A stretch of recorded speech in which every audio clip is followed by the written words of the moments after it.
आखिर रावण के भाई विभीषण क्यों आए महाभारत में पांडवों से मिलने? महाभारत के युद्ध में आखिर विभीषण ने किसका साथ दिया था? आप देख रहे हैं अथर्व तिवारी यूट्यूब चैनल। तो चलिए अब करते हैं ज्ञान की बात। वीडियो में आगे बढ़ने से पहले हमारे चैनल को सब्सक्राइब अवश्य करें और बेल आइकन जरूर दबाएं। हिंदू धर्म में कुछ चिरंजीवियों का वर्णन मिलता है जिन्हें साक्षात ईश्वर द्वारा अमरत्व का वरदान मिला है। ये चिरंजीवी कलयुग के अंत तक जीवित रहेंगे और अंत में श्री हरि विष्णु के 10वें अवतार यानी कि कल्कि अवतार के दर्शन करेंगे। हनुमान जी और भगवान परशुराम की तरह ही विभीषण की भी गिनती इन्हीं चिरंजीवियों में होती है। इन्हीं की तरह विभीषण आज भी जिंदा है, जिन्हें आज भी श्रीलंका की गुफाओं में देखा जाने का दावा कई बार कई सारे लोग कर चुके हैं। वही द्वापर युग में भी विभीषण के होने के संकेत मिलते हैं। तो एक सवाल उठता है कि आखिर क्या थी विभीषण की महाभारत में भूमिका, और जब विभीषण ने अपने सामने भगवान श्री कृष्ण को देखा तो उनकी क्या प्रतिक्रिया थी? महाभारत के अनुसार द्रौपदी से विवाह के बाद पांडवों की पांचाल राज से मित्रता हो गई और पांडव अत्यंत शक्तिशाली हो गए। बाद में जब कौरवों को पता चला कि पांडव लाक्षागृह से बच निकले हैं और उन्होंने द्रौपदी से विवाह कर लिया है, तब हस्तिनापुर के महाराज धृतराष्ट्र ने उन्हें बुलावा भेजा। लेकिन पुत्र मोह के कारण धृतराष्ट्र एक और उलझन में फंस गए। एक तरफ उन पर युधिष्ठिर को युवराज बनाने का दबाव बढ़ता जा रहा था, तो दूसरी तरफ दुर्योधन को भी नाराज नहीं कर सकते थे। इसलिए इस परिस्थिति से बचने के लिए उन्होंने एक तीसरा मार्ग निकाला और पांडवों को पांडवप्रस्थ सौंप दिया। इसके बाद वो असली चुनौती शुरू हो गई, क्योंकि साधारण स्थान नहीं था बल्कि एक भयानक जंगल था जहाँ पर भयंकर जंगली जानवर रहते थे और साथ ही कई सारे नाग भी रहते थे।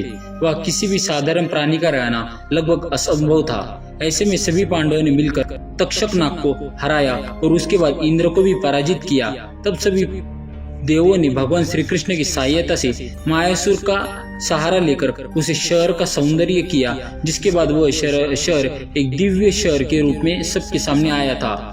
उस स्थान का नाम रखा गया इंद्रप्रस्थ। बाद में सभी महारथी हो और राजाओं के सभी प्रतिनिधियों की उपस्थिति में वह श्री कृष्ण ने एक महान यज्ञ और गृह प्रवेश अनुष्ठान का आयोजन किया। इस प्रकार निर्माण हुआ एक अत्यंत भव्य नगर इंद्रप्रस्थ।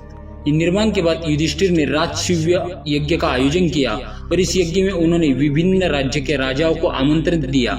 उसके बुलाने पर सभी राजा वहां पर उपस्थित हुए। महाभारत के कुछ संस्करणों के तहत एकलव्य भी युधिष्ठिर के हुए यहाँ पर यज्ञ में आए थे, क्योंकि संगवीर पुत्र का राजा था। श्री कृष्ण ने युधिष्ठिर के इसी राज्य यज्ञ में शिशुपाल का वध किया था। इसी प्रकार युधिष्ठिर के राजसूय यज्ञ में सभी छोटे बड़े राजा उपस्थित हुए। ऐसा कहा जाता है कि उसे राजसूय यज्ञ में लंका के राजा विभीषण भी आए थे और इंद्रप्रस्थ पहुंचकर विभीषण ने उसे भव्य नगर के दर्शन किए तथा उन्होंने पांडवों के महल को भी देखा। विभीषण ने देखा कि युधिष्ठिर के राजपाट के आगे सभी राजा नतमस्तक हो रहे हैं। वह सभी राजा युधिष्ठिर को स्वयं से ऊपर मान रहे हैं और युधिष्ठिर के आगे अपने सर झुका रहे हैं। लेकिन विभीषण ने ऐसा नहीं किया।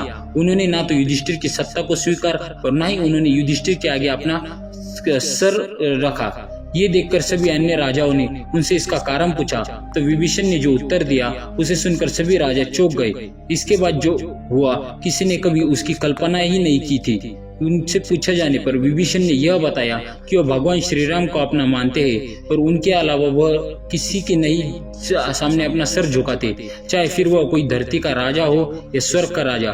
विभीषण ने कहा कि वे यहाँ इसलिए आए हैं क्योंकि उन्हें युधिष्ठिर का निमंत्रण मिला था। एक राजा होने के नाते यह उपस्थित हुए हैं, लेकिन वह युधिष्ठिर के अधीनता को स्वीकारेंगे नहीं, क्योंकि वह जानते हैं कि वह स्वयं को भगवान श्री राम के अधीन कर चुके हैं और उनकी इसी भक्ति को देखते हुए श्री राम ने उन्हें अमरत्व का वरदान दिया है।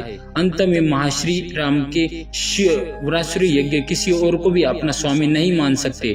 तभी उसे भरे हुए दरबार में आगमन हुआ भगवान श्री कृष्ण का और उनके भाई बलराम का, जिनको उनको पता आता हुआ देखकर सभी पांडव खड़े हो गए। युधिष्ठिर सिंहासन से उठ गए और स्वयं अर्जुन उनका स्वागत करने के लिए आगे बढ़े।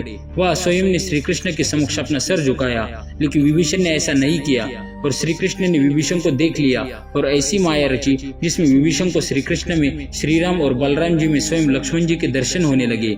ये देखकर विभीषण समझ गए कि दोनों उन्हें एक अवतार और श्री कृष्ण में प्रभु श्री राम के दर्शन करने के बाद विभीषण की आंखें भर आई और उन्होंने श्री कृष्ण के चरण स्पर्श किए। विभीषण समझ गए ये प्रभु की लीला है और वह उनका आशीर्वाद लेकर वापस लौट आए। कहते विभीषण ने महाभारत के युद्ध में हिस्सा नहीं लिया। इसके पीछे की भी साफ मंशा थी, क्योंकि स्वयं भगवान श्री कृष्ण युद्ध नहीं कर रहे थे, इसलिए विभीषण ने भी इसका साथ नहीं दिया। रावण के भाई होने के बावजूद भी श्री राम के अत्यंत भक्त उन्होंने लंका में रहते हुए श्री राम की भक्ति की कथा रावण के बाद लंका में शासन किया। विभीषण ऋषि कुलसत्य के पुत्र ऋषि विश्रवा और कैकसी के सबसे छोटे पुत्र थे। राक्षसी जाति का होने के बावजूद भी वह बाली और प्रहलाद की तरह ही हरिभक्त, उनकी व्यवहार राक्षसों जैसा नहीं था। उन्होंने अपने बड़े भाइयों के साथ ब्रह्मा जी की तपस्या की थी और वह एक बड़े राम भक्त भी थे। भगवान विष्णु के परम भक्त पिता से मिलने घोड़ा के कारण वह प्रायसी के समान की दृष्टि देखते थे। सीता हरण के बाद बहुत ज्यादा विरोध भी किया गया था, लेकिन रावण ने उनकी नहीं सुनी। अंत में रावण का क्या परिणाम हुआ ये तो आप सब जानते ही है। अपनी अगली आने वाली वीडियो में हम एक और ऐसे रामायण के योद्धा का जिक्र करेंगे जो स्वयं भगवान श्री राम के कुल के थे। उन्होंने युद्ध में स्वयं कौरवों का साथ दिया था। आखिर कौन थे श्री राम के वो खास पोते जिन्होंने कौरवों का साथ दिया था? अगले आने वाली वीडियो में इसी बात का पता चलेगा। अगर आपको यह कहानी पसंद आई हो तो वीडियो को लाइक, शेयर और सब्सक्राइब करेंगे। मिलेंगे अगली बार इसे खास वीडियो के साथ, तब तक के लिए